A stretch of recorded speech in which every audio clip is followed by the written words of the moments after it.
오늘도 우리 뉴저지 장로교회 주일 1부 예배 함께 하시는 여러분을 주님의 이름으로 환영하고 축복합니다. 우리 서로 또 기도하고 축복하는 마음으로 이렇게 한번 인사하면 좋겠습니다. 하나님은 당신을 사랑하십니다. 우리 한번 인사하겠습니다. 네, 하나님은 당신을 사랑하십니다. 아멘. 네, 또 그 사랑에 합당하게 응답하며 살아가는 우리의 삶이 되기를 간절히 소망합니다. 여러분, 2차 세계대전이 있었을 때의 일인데요. 영국의 군대 400만 대군이 독일 군대에 쫓겨서 프랑스의 어느 어촌, 작은 마을에 포위된 일이 있었습니다. 이 일은 영화로 만들어지기도 했는데요. 바로 그 군대들이 포위되었던 장소 어촌이 바로 덩케르트라는 지역이었고, 이 지역의 이름을 딴 영화가 만들어지기도 했습니다. 그렇게 전쟁의 기세는 영국에게 굉장히 불리하게 진행되었고, 공중에서는 그 독일 비행기들이 그들을 진멸하기 위하여 폭탄 세례를 퍼붓고, 또 바다에서는 독일의 잠수정들이 영국의 군함들을 폭파시키는 굉장히 영국에게는 전세가 불리한 상황이었습니다. 고립되어 있는 40만 명의 영국 대군을 구할 만한 길이 보이지 않는 그 상황에 결국 구라파 대군은 물론이고 영국까지도 독일의 손에 넘어갈 수밖에 없었던 아주 절체절명의 위기의 순간입니다. 바로 그때 그 큰 위기를 만난 영국은 긴급 의회를 소집하게 되는데요. 그때 당시에 수상이었던 처칠 역시 그 의회에 소환되게 됩니다. 영국의 수많은 의원들이 이 처칠에게 책임을 물으며 과연 이와 같은 일이 일어날 때까지 당신은 뭐하고 있었냐고 그에게 비난을 퍼붓습니다. 그러나 그 처칠은 아무런 그 아우성에 대꾸하지도 않고 태연하게 그냥 눈을 감고 있었는데요. 이 모습을 본 국회의장이 분에 찬 목소리로 그에게 지금 이 상황에서 졸고 있으면 어떻게 되냐고 비난을 퍼붓자 처칠은 그때서야 눈을 뜨고 가만히 대답합니다. 저는 졸지 않았습니다. 저는 그저 하나님께 간절히 기도하고 있었습니다.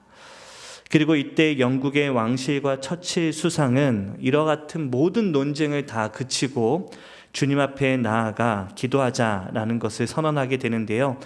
온 국민에게 기도의 시간을 선포하게 됩니다.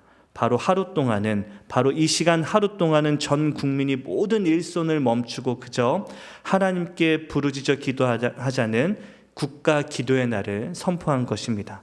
실제 기록을 보면 처칠은 그날 하루만큼은 민스턴 성당에 가서 성가대석에 앉아 부르짖어 기도하였다라는 기록이 전해질 정도입니다. 그런데 이 기도 이후에 놀라운 일들이 벌어집니다.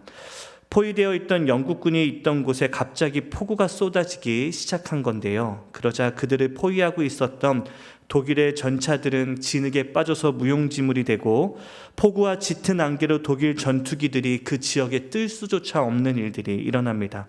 그렇게 며칠 동안 이 덩케르트 지역에 있는 주위 마을에는 여전히 비가 쏟아지는데 어느 날 갑자기는 다른 지역에는 다 비가 오지만 이 덩케르트 지역에만 비가 그친 겁니다.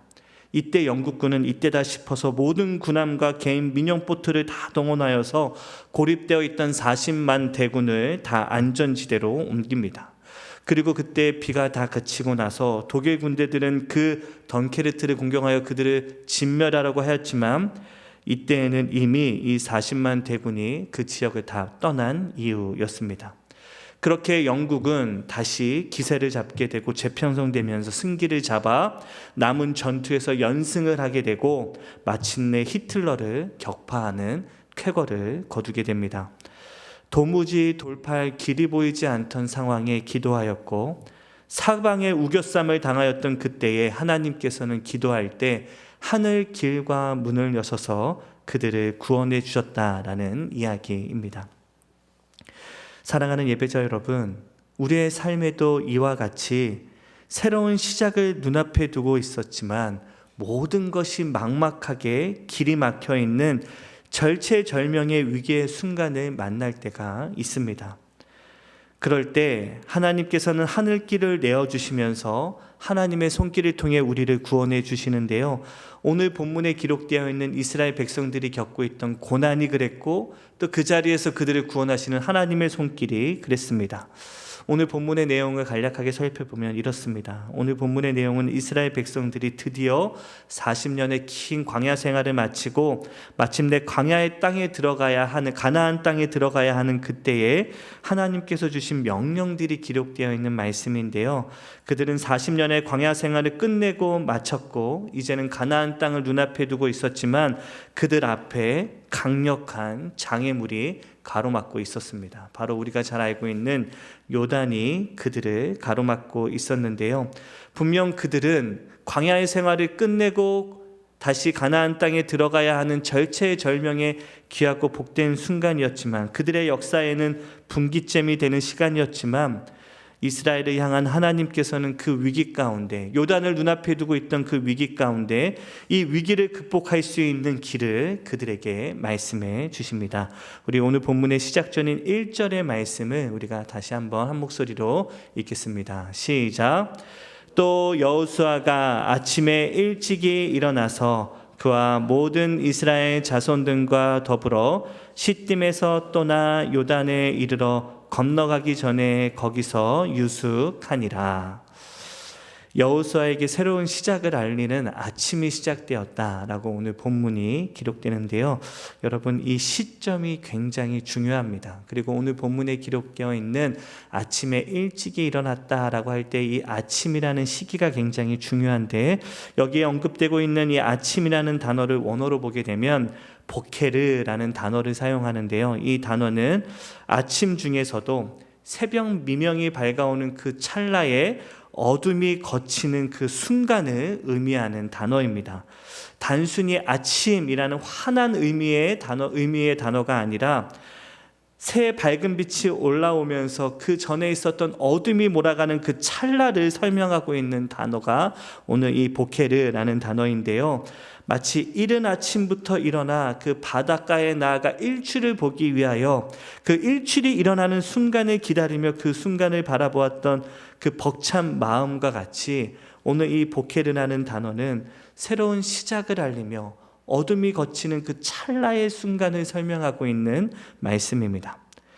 사랑하는 예배자 여러분, 오늘 이 예배의 시간이 저와 여러분에게 그 어둠의 고난과 아픔이 걷히고 새로운 밝은 빛이 떠오르는 거룩하고 복된 보케르의 시간이 되기를 주님의 이름으로 간절히 축복합니다.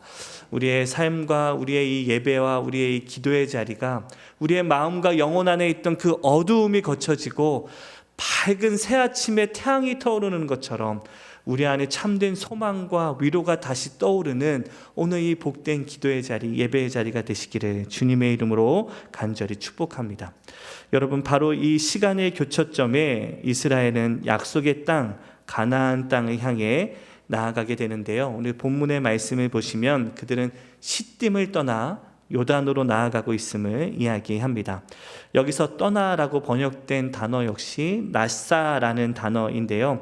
여러분, 이 단어는요, 유목민들이 여행을 마치고 다음 여행지로 출발하기 위하여 천막을 해체할 때 그 천막을 고정하고 있던 말뚝을 뽑는다라는 의미에서 사용된 단어가 바로 이 나사라는 의미이고, 바로 그들이 이 시딤에서 요단으로 가는 그 여정을 의미할 때 이 단어가 사용되었습니다.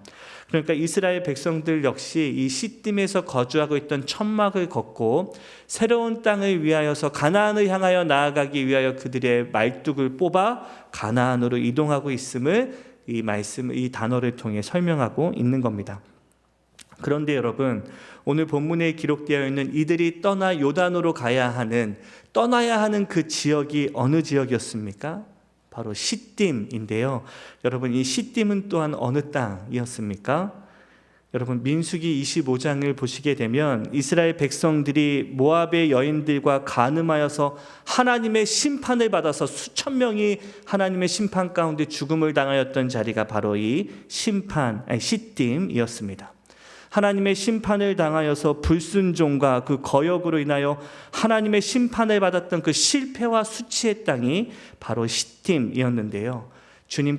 하나님께서는 이스라엘 백성들에게 너희는 그 시딤에서의 수치와 고난과 절망과 아픔을 뽑고 이제 새로운 자리로 나아가라고 그들을 초청하고 부르고 계시는 겁니다.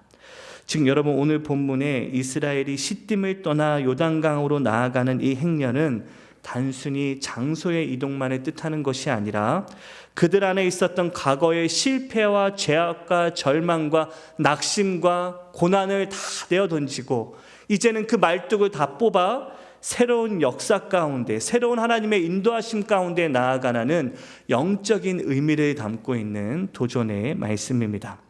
주님의 그 새로운 역사의 시작은요, 그냥 장소만, 때만 바뀌는 것이 아니라 우리의 마음과 영혼 안에 있는 묵혀있던 상처와 아픔과 수치마저도 다 주님 앞에 내려놓고 다 떠나보내며 새로운 자리로 나아가는 것, 그것이 우리의 삶의 영적인 새로운 시작임을 말씀하고 있는 겁니다. 사랑하는 예배자 여러분, 우리의 삶도, 우리의 신앙의 자리도, 우리의 믿음의 여정도 마찬가지입니다. 우리도 우리 앞에 놓여있는 이 새로운 역사로 나아가기 위하여서는 우리 역시 지난 삶의 자리 가운데 있었던 그 수치와 고통과 아픔과 고난의 말뚝을 뽑고 다 해체한 다음에 다시 새로운 자리로 나아가야 합니다. 만약에 우리의 지난 삶의 자리에 상처와 아픔과 죄악과 수치와 갈등과 분쟁과 고통과 실패의 자리가 있었다면 그 묵은 시딤에서의 말뚝을 다 뽑아야만, 온전히 깨끗하게 뽑아야만 새로운 자리로 나아갈 수 있고 온전한 여행을 시작할 수가 있다라는 겁니다. 하나님의 새로운 역사는요, 우리 안에 그 고통과 아픔의 어두움의 말뚝을 뽑고 작별을 고해야만 가능한 것입니다. 여러분, 사막의 유목민들은요, 밤에는 낙타를 나무에 묶어두지만 아침이 되면 그 줄을 풀어준다고 합니다. 깨어있을 때 자칫 움직이다가 이 줄에 묶여서 다치거나 죽을 수 있기 때문인데요. 그러나 낙타는요, 낮에 이 줄을 풀어놓아도 새로운 자리로 자기 마음대로 움직이지 않는다라고 합니다. 왜냐하면 밤새 자신의 목을 묶어두었던 그 줄이 자신에게 아직 있다라고 착각하여서 그 나무 곁을 떠나지 못하는 겁니다. 여러분, 우리의 삶도 마찬가지입니다. 우리는 이미 예수 그리스도의 구원으로 말미암아 오늘 우리가 함께 나누었던 성찬과 같이 예수 그리스도의 십자가의 보혈로 우리의 모든 죄가 다 탕감받았고 해결받았고 우리는 자유인이 되었지만 아직도 우리는 전날 우리를 묶고 있던 그 죄의 사슬을 벗어내지 못하고 아직도 그 죄 가운데 묶여서 그 곁을, 죄의 곁을 떠나지 못하고 그 수치와 조롱의 자리인 시딤을 떠나지 못하고 그 자리에서 머물러 살아갈 수 있다라는 겁니다. 우리는 아직도 그때의 상처에 묶여 있기도 하고 고통과 실패의 트라우마에 갇혀 있기도 하고 아직도 과거의 부끄러운 수치에 묶여 있어 그 곁을 떠나지 못하고 있는 것이 어쩌면 시딤을 떠나지 못하는 이스라엘 백성들의 모습일 수도 있다라는 겁니다. 사랑하는 예배자 여러분, 사진 하나를 보여주시면 이분은 우리가 너무 잘 알고 있는 분인데요. 이 시대에 이미 신화가 되어버린 우리가 잘 알고 있는 오프라 윈프리입니다. 자신의 이름을 내걸었던 TV쇼는 전 세계 1억 4천 명이 애청하는 프로가 되었고 이 시대에 가장 영향력 있는 여성으로 손꼽힌 인물입니다. 그녀는 매주일이면 시카고 남부 트리니티 유나이티드 연합교회에서 예배를 드리는 독실한 크리스천이라고 알려져 있는데요. 스스로 고백하기는 나는 높은 곳에 계신 하나님의 부르심과 인도하심을 받기 위하여 늘 기분이 언짢거나 마음이 힘들고 어려운 일이 있을 때는 성경책을 내 옆에 끼고 있고 아레나 프랭클린의 어메이징 그레이스를 늘 자주 듣는다라고 이야기하였습니다. 그런데 여러분, 이 시대에 이와 같이 손꼽히는 위대한 인물로 선정된 여인이지만 여러분, 그녀의 삶을 돌아보면 그녀 역시 부끄럽고 아픈 상처와 수치가 가득했던 삶의 자리가 있었음을 우리는 알 수 있습니다. 그녀의 삶 역시 시딤에서의 말뚝이 가득한 삶이었습니다. 그녀는 극심한 인종차별이 있었던 미시시피주의 가난한 흑인 동네 출신에 불과하였고 18살 어머니의 사생아로 태어났던 자가 바로 이 여인이었습니다. 그리고 그녀는 13살까지 파출부로 일하는 편목 밑에서 자란 불우한 환경에서 유년 시절을 보냈고 9살에는 강간을 당하였고 14살 때에는 자신 역시 미혼모가 되었습니다. 그리고 그녀는 오랜 시간 마약 중독자로 살았던 말뚝이 있었습니다. 그러나 여러분, 그와 같은 삶의 숱한 말뚝 속에서도 이 여인은 그와 같은 지난 시딤의 자리와 말뚝을 다 뽑고 지난 이후에 새로운 삶의 자리로 나아가 오늘 우리가 함께 나누었던 것처럼 새로운 삶을 살게 되었고 새로운 역사를 누리게 되었고 새로운 구원의 은혜 가운데 그의 삶은 온전히 회복되어 전혀 다른 삶을 살아가게 되었습니다. 시딤에서의 말뚝을 다 뽑고 새로 시작된 그 가나안을 향한 여정이 그의 수치와 조롱의 삶의 역사를 기쁘고 감사와 영광의 자리로 바꾸게 되었던 겁니다. 우리 사랑하는 뉴저지 장로교회 예배자 여러분, 오늘 이 아침 오늘 이 말씀을 통해 이 말씀이 여러분에게 도전하고 계시는 여러분이 지금 오늘 이 순간 뽑아야 하는 여러분의 말뚝은 무엇입니까? 여러분의 삶을 아직도 붙들고 있고 뒷걸음치게 하고 고통과 수치 가운데 묶여두는 여러분의 말뚝은 무엇입니까? 오늘 이 아침 이 예배의 자리를 통하여서 여러분 삶의 자리에 있는 그 숱한 시딤의 말뚝이 뽑히는 은혜와 축복의 예배의 자리가 되기를 주님의 이름으로 간절히 축복합니다. 주 예수 그리스도의 십자가의 보혈 앞에 우리의 그 수치와 조롱을 다 내려놓고 아픔과 상처가 있다면 그마저도 주님 발 앞에 내려놓고 다시 저와 여러분에게 허락하여 주신 그 참된 구원의 자리로, 그 구원의 은혜를 누리는 새로운 역사의 자리로 나아가기로 결단하는 저와 여러분이 되기를 주님의 이름으로 간절히 축복합니다. 여러분, 그렇게 새로운 가나안을 시작하는 역사를 여호수아서 3장 1절이 또한 이렇게 이야기하는데요. 우리 3장 1절의 말씀을 다시 한번 함께 읽겠습니다. 시작.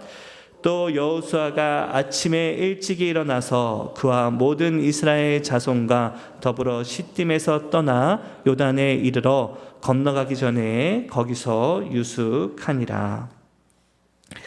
그들의 이동 경로가 정확한 지명으로 기록되어 있는데요. 그들은 시딤을 떠나 요단에 이르렀다라고 기록합니다.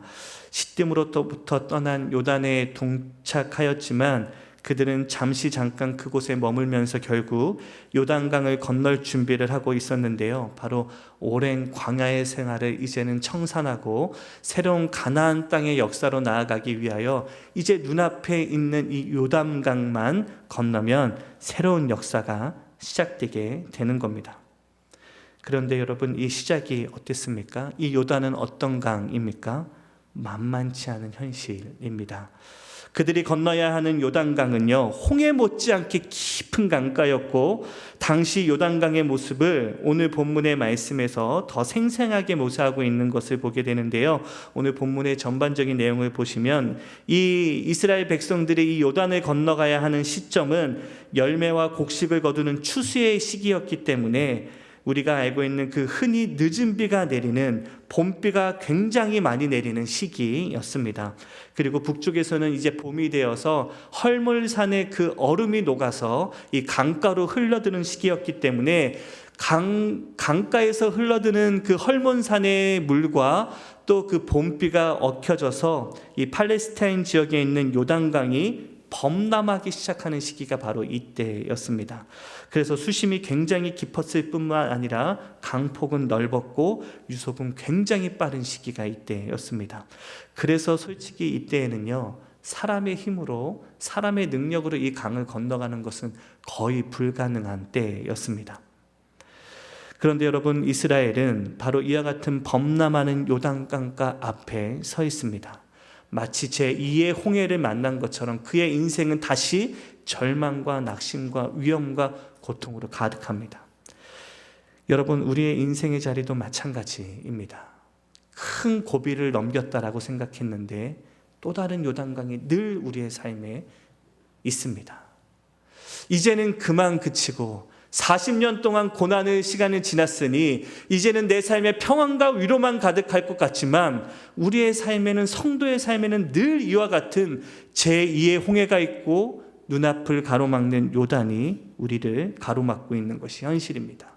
금방이라도 내 삶을 송두리째 쓸어가 버릴 것 같은 그 위험과 고통의 요단이 우리의 삶을 지금 가로막고 있는 겁니다. 바로 그와 같은 상황에서 주님께서 그들에게 말씀하십니다. 우리 3절과 4절의 말씀, 그 요단을 눈앞에 두고 있는 그들에게 주신 주님의 명령 우리가 함께 읽겠습니다. 시작.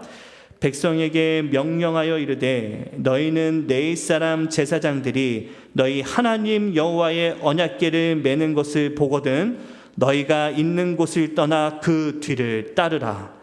그러나 너희와 그 사이의 거리가 2000 규빗쯤 되게 하고 그것에 가까이 하지는 말라. 그리하면 너희가 행할 길을 알리니 너희가 이전에 이 길을 지나보지 못하였음이라 하니라. 여러분, 하나님의 명령이 무엇입니까? 그 요단을 눈앞에 두고 있는 그 간담이 서늘해 있을 이스라엘 백성에게 하나님이 명령하신 것은 너희는 언약궤를 쫓아 발걸음을 옮기라 라는 명령이었습니다. 여러분, 하나님께서 이스라엘이 요단강을 건너게 하시기 위하여 주신 명령이 무엇이었습니까? 좋은 보트를 만들라, 아니면 우회할 길을 찾거나 이 요단강가가 사그라질 때까지 더 많이 기다리라 라는 말씀이 아니라 오직 여호와의 하나님의 임재가 가득한 언약궤를 따라가라 라는 명령이었습니다. 언약궤, 즉 하나님의 말씀과 임재의 상징이 되는 그 언약궤를 너희는 끝까지 포기하지 말고 따라 걸으라 라는 명령이었습니다. 여러분, 이스라엘이 요단을 건너는 이 이야기 3장과 4장에만 무려 이 언약궤라는 단어가 20번이 넘도록 등장하는 걸 보게 됩니다. 이 언약궤가 상징하는 것은 무엇입니까? 앞서 말씀드린 대로 하나님의 임재의 상징이 이 언약궤이고 하나님의 말씀의 상징이 이 언약궤입니다. 우리가 그렇게 하나님의 말씀과 임재를 따라갈 때에만 우리의 삶에 주어진 그 요단과 같은 고난과 아픔과 상처를 이기고 승리하며 나아갈 수 있음을 오늘 본문의 말씀을 통해 우리에게 가르쳐 주시고 있는 겁니다. 우리의 삶에 또 다른 홍해를 만나거든 너희는 좌로나 우로나 치우치지 말고 방황하지 말고 기다리지 말고 하나님의 말씀만, 하나님의 임재만을 영의 눈을 열어 온전히 따라가고 순종하라고 권면하고 말씀하고 있는 겁니다. 여러분, 이 책은요, 스티븐 도나휴라는 사람이 쓴 책인데요, 사막을 건너는 6가지 방법이라는 책입니다. 이 책은 저자가 자신이 경험한 사하라 사막 여행을 바탕으로 해서 사막을 걸어갈 때, 사막을 여행할 때 어떻게 그 사막의 고난의 자리를 잘 감당하고 이길 수 있는지에 대해서 6가지의 방법으로 설명하고 있는 책인데요. 이 책의 서브 타이틀에 기록되어 있는 것처럼 마치 우리의 삶의 자리 가운데 사막과 같은 모래 폭풍을 만났을 때에 우리가 어떻게 그 모래 폭풍과 같은 고난과 상처와 사막과 광야 같은 삶의 자리에서 길을 잃지 아니하고 승리함으로 그 길을 지나갈 수 있는지에 대한 깊은 통찰을 주는 말씀입니다. 그런데 이 말씀 중에 제 마음에 가장 인상이 깊었던 내용이 있다면 바로 이것입니다. 여러분, 사막에서 폭풍을 만나거든 지도를 펼치지 말고 나침판을 따라가라는 조언이었습니다. 왜냐하면 여러분, 사막은요, 아무리 좋은 지도가 있다라고 해도 모래폭풍이 한번 일게 되면 그 모든 길이 한순간에 사라지고 바뀌게 되는 것을 보게 됩니다. 사막의 모래바람이 한번 휩쓸고 지나가면 그때 있었던 길은 다 변하게 되고 그가 갖고 있던 지도조차도 아무런 의미와 내용을 담지 못하는 겁니다. 그렇게 하루만 지나면요, 그 전날 있었던 길이 다 사라지고 새로운 길이 나는 것이 사막입니다. 우리의 인생도 그렇지 않습니까? 어제는 분명 이 길로 가면 될 것처럼 보였는데 눈을 뜨고 새로운 날을 맞이해 보니까 어제 그 길이 맞지 않고 새로운 길이 나 있는 것을 보게 되면서 어찌할 바 몰라 방황하고 당황하게 되는 것이 우리의 삶의 현실이고 바로 우리의 그 광야와 같은 삶의 자리입니다. 그때 잊지 말아야 할 것은 길이 어디에 나 있는지를 바라볼 것이 아니라 우리가 어느 방향을 향하여 나아가야 되는지에 대한 방향성을 절대 잃어버리면 안 된다라고 이야기하며 그때는 지도가 아니라 나침판을 보면서 걸어가야 한다라고 조언을 했는데요. 저는 이 내용이 참 공감이 되었습니다. 어느 순간 보면 사람들의 좋은 경험과 조언이 내 삶의 길이 되고 힘이 되고 용기가 되고 정말 좋은 격려가 될 때가 있지만, 여러분 살다 보면 그 누구도 나에게 조언할 수 없을 것 같은 고난과 아픔의 자리를 만날 때가 있지 않습니까? 마치 사막 한가운데서 길이 다 사라진 채 그 한가운데 떨어져 있는 것 같은 고난의 자리, 아픔의 자리, 위기를 만날 때가 있습니다. 그때에는 방향이 어디에 있는지, 내 살 길이 어디에 있는지 그 방향을 바라보며 걸어가야 하는데, 오늘 본문의 말씀에서는 하나님의 말씀과 하나님의 임재가 우리의 삶의 참된 방향과 길이 됨을 우리에게 말씀해 주고 있는 겁니다.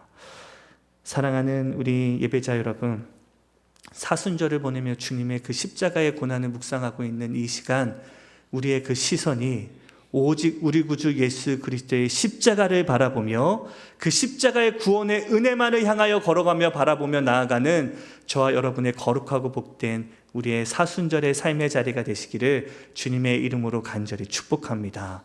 우리가 살아가는 길이 세상의 그 헛된 복과 또 세상의 그 성공을 쫓아가는 안타까운 삶의 자리가 아니라 오직 우리에게 길과 진리가 되어주시는 예수 그리스도의 그 십자가의 복음의 길을 걸어가는 우리 모두가 되기를 주님의 이름으로 간절히 축복합니다. 오늘 마지막으로 우리에게 주는 교훈의 말씀이 기록되어 있는 우리 8절의 말씀도 우리가 한 목소리로 함께 읽겠습니다. 시작. 너는 언약궤를 맨 제사장들에게 명령하여 이르기를 너희는 요단 물가에 이거거든 요단에 들어서라 하라. 여러분, 주님께서 요단을 건너는 마지막 명령으로 주신 게 무엇입니까? 너희는 요단 강가에 이르거든 가만히 멍하니 하늘을 바라보고 섰지 말고 요단 강가에 들어서라 라는 명령입니다. 이 동일한 이야기를 13절에서도 이야기하는데요. 제가 읽어드리겠습니다. 온 땅의 주 여호와의 궤를 맨 제사장들의 발바닥이 요단물을 밟고 멈추면 요단강 물 곧 위에서부터 흘러내리던 물이 끊어지고 한 곳에 쌓아 서리라. 뭐라고 말씀합니까? 여호와의 궤를 맨 제사장들이 발바닥으로 요단 강물의 발바닥을 딛고 섰을 때에야 흘러내리던 물이 끊어지고 한 곳에 쌓이는 그 은혜와 역사가 일어났음을 성경이 기록하고 있는 겁니다. 사랑하는 기도자 여러분, 오늘 이 본문에 기록되어 있는 이 언약궤를 맨 제사장들의 발걸음이 저와 여러분의 발걸음이 되기를 주님의 이름으로 간절히 축복합니다. 하나님께서 여러분에게 말씀하시거든, 하나님께서 여러분에게 교훈하시고 또 여러분을 인도하시거든 그저 가만히 서서 이런저런 이야기만 하고 불평불만만 하고 걱정하고 근심할 것이 아니라 주 예수 그리스도의 그 부르심에 합당하게 순종함으로 여러분의 삶의 자리에서 믿음의 발걸음을 내디딜 수 있는 저와 여러분이 되기를 주님의 이름으로 간절히 축복합니다. 본문의 말씀은 분명히 기록합니다. 발걸음을 내딛지 않고서는 그 어떤 역사도 일어나지 않았고 요단강이 갈라지는 기적이 발걸음을 옮겼을 때, 요단강가에 물을 담갔을 때야 비로소 역사가 일어났다라고 기록합니다. 우리 뉴저지 장로교회 우리 모든 성도님 여러분들은 그렇게 주님께서 허락하신 삶의 자리에서 믿음으로 매일매일 한 걸음 한 걸음의 발걸음을 내디디며 하나님의 역사를 누리고 하나님의 기적을 바라보며 나아가는 거룩하고 복된 여러분의 삶의 자리가 되시기를 주님의 이름으로 간절히 축복합니다. 우리 말씀의 은혜를 생각하며 함께 기도하겠습니다. 사랑과 은혜의 하나님 아버지 감사합니다. 오늘 이 아침 우리를 귀하고 복된 주님의 전으로 인도하여 주셔서 주님 앞에 나와 이 귀한 성찬을 나누고 말씀의 은혜를 나누며 주님께 참되게 예배할 수 있게 하여 주신 것 감사합니다.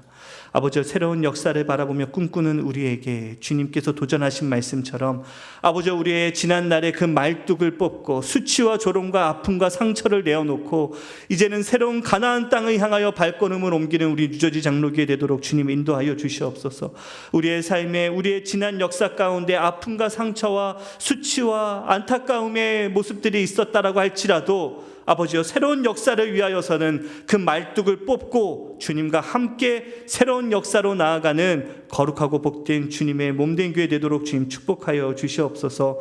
주님 또한 우리의 그 삶이 고난 가운데 언약궤를 놓치지 않고 주님의 임재를 놓치지 않고 주의 말씀에 순종하며 걷는 거룩하고 복된 삶 되기를 소망하오니 주님 우리의 삶에 늘 하나님의 임재와 영광으로 충만케 하여 주시고 사그라지지 않는 하나님의 영광으로 말씀으로 충만한 우리의 삶이 되도록 그렇게 말씀에 순종함으로 발걸음을 내디디며 하나님의 영광을 이루며 나아가는 거룩하고 복된 우리의 삶이 되도록 주님 축복하여 주시옵소서. 모든 말씀 우리 구주 예수 그리스도의 이름으로 간절히 기도하옵나이다. 아멘.